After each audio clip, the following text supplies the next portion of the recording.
श्री शिवाय नमस्तुभ्यम। स्वागत है आपका शिव पुराण शिरोद्ध संहिता द्वितीय खंड 42वें अध्याय में दक्ष का यज्ञ को पूर्ण करना। ब्रह्मा जी कहते हैं, नारद मुनि, इस प्रकार श्री हरि मेरे देवताओं और ऋषि मुनियों की स्तुति से भगवान शंकर बहुत प्रसन्न हुए। वे हम सबको कृपा दृष्टि से देखते हुए बोले, प्रजापति दक्ष, मैं तुम सभी पर प्रसन्न हूँ। मेरा अस्तित्व सबसे अलग है। मैं स्वतंत्र ईश्वर हूँ, फिर भी मैं सदैव अपने भक्तों के अधीन ही रहता हूँ। 4 प्रकार के पुण्यात्मा मनुष्य ही मेरे भजन करते हैं। उनमें पहला आर्त, दूसरा जिज्ञासु, तीसरा अर्थार्थी और चौथा ज्ञानी। परंतु ज्ञानी को ही मेरा खास सानिध्य प्राप्त होता है, उसे मेरा ही स्वरूप माना जाता है। वेदों को जानने वाले परम ज्ञानी ही मेरे स्वरूप को जानकर मुझे समझ सकते हैं। जो मनुष्य कर्मों के अधीन रहते हैं वह मेरे स्वरूप को नहीं पा सकते। इसलिए तुम ज्ञान को जानकर शुद्ध हृदय एवं बुद्धि से मेरा स्मरण कर उत्तम कर्म करो। हे दक्ष, मैं ही ब्रह्मा और विष्णु का रक्षक हूँ। मैं ही आत्मा हूँ। मैंने ही इस संसार की सृष्टि की है। मैं ही इस संसार का पालन करता हूँ। मैं ही दुष्टों का नाश करने के लिए संहारक बन उनका विनाश करता हूँ। बुद्धिहीन मनुष्य जो कि सदैव सांसारिक बंधनों और मोह माया में फंसे रहते हैं, कभी भी मेरा साक्षात्कार नहीं कर सकते। मेरे भक्त सदैव मेरे ही स्वरूप का चिंतन और ध्यान करते हैं।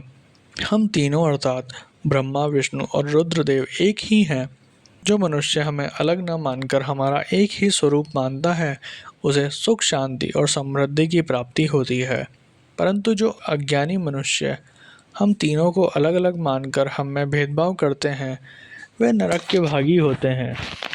हे प्रजापति दक्ष, यदि कोई श्री हरि का परम भक्त मेरी निंदा या आलोचना करेगा या मेरा भक्त होकर ब्रह्मा और विष्णु का अपमान करेगा, उसे निश्चय ही मेरे कोप का भागी होना पड़ेगा।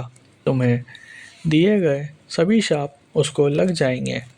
भगवान शिव के इन वचनों को सुनकर सभी देवता, ऋषि मुनि तथा श्रेष्ठ विद्वानों को हर्ष हुआ तथा दक्ष भी प्रभु की आज्ञा मानकर अपने परिवार सहित शिवजी की भक्ति में मग्न हो गया। सब देवता भी महादेव जी का ही गुणगान करने लगे। वे शिव भक्ति में लीन हो गए और उनके भजनों को गाने लगे। इस प्रकार जिसने जिस प्रकार से शिव भगवान की स्तुति और आराधना की, भगवान शिव ने प्रसन्नता पूर्वक उसे ऐसा ही वरदान प्रदान किया। तत्पश्चात भक्त वत्सल भगवान शंकर जी से आज्ञा लेकर प्रजापति दक्ष ने अपना यज्ञ पुनः आरंभ किया। उस यज्ञ में उन्होंने सर्वप्रथम शिव जी का भाग दिया, तब देवताओं को भी उचित भाग दिया गया। यज्ञ में उपस्थित सभी ब्राह्मणों को दक्ष ने सामर्थ्य के अनुसार दान दिया। महादेव जी का गुणगान करते हुए दक्ष ने यज्ञ के सभी कर्मों को भक्ति पूर्वक संपन्न किया। इस प्रकार सभी देवताओं, मुनियों और ऋषियों के सहयोग से दक्ष का यज्ञ सानंद संपन्न हुआ। तत्पश्चात सभी देवताओं और ऋषि मुनियों ने महादेव जी के यश का गान किया और अपने अपने निवास की ओर चले गए। वहां उपस्थित अन्य लोगों ने भी शिवजी से आज्ञा मांगकर वहां से प्रस्थान किया। तब मैं और विष्णु जी भी शिव वंदना करते हुए अपने अपने लोक को चल दिए। दक्ष ने करुणा निधान भगवान शिव की अनेकों बार स्तुति की और शिवजी को बहुत सम्मान दिया। तब वह भी प्रसन्न होकर अपने गणों को साथ लेकर कैलाश पर्वत पर चल दिए। कैलाश पर्वत पर पहुंचकर शिवजी को अपनी प्रिय पत्नी देवी सती की याद आने लगी। महादेव जी ने वहां उपस्थित गणों से उनके बारे में अनेक बातें की। वे उनको याद करके व्याकुल हो गए। हे नारद, मैंने तुम्हें सती के परम अद्भुत और दिव्य चरित्र का वर्णन सुनाया। यह कथा भोग और मोक्ष प्रदान करने वाली है। यह उत्तम वृतांत सभी कामनाओं को अवश्य पूरा करता है। इस प्रकार इस चरित्र को पढ़ने व सुनने वाला ज्ञानी मनुष्य पापों से मुक्त हो जाता है।